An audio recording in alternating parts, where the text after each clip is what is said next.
Welcome to the series called Building a Discipleship Infrastructure.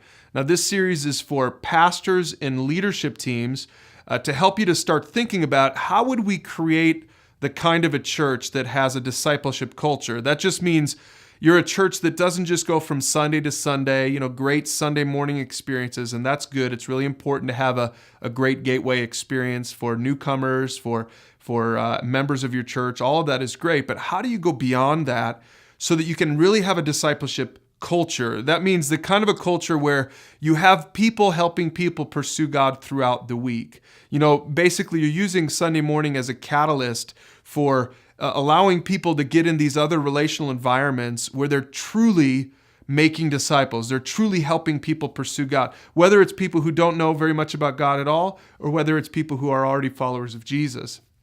In order to have that, you really need a proper infrastructure for that. Just like a city needs infrastructure, you need to have roads and highways and things like that. A church needs the infrastructure to make possible a discipleship culture. If you don't really learn about the nuts and bolts of creating that kind of an infrastructure, how to do it, how to think about it, how to build into that, then I really think your church isn't going to have what it takes to go forward into the future and be a church that can outlive your great pastor, your great preacher, whoever you have at your church.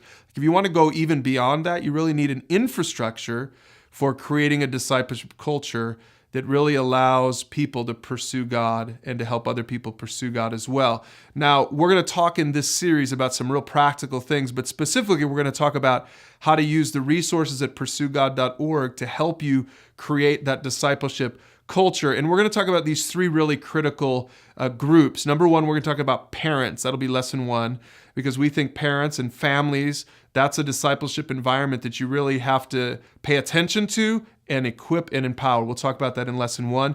Then we're going to talk about, in the second lesson, small groups, because we think small groups are a critical part of the infrastructure of a discipleship culture in any church. So we'll talk about that in lesson two.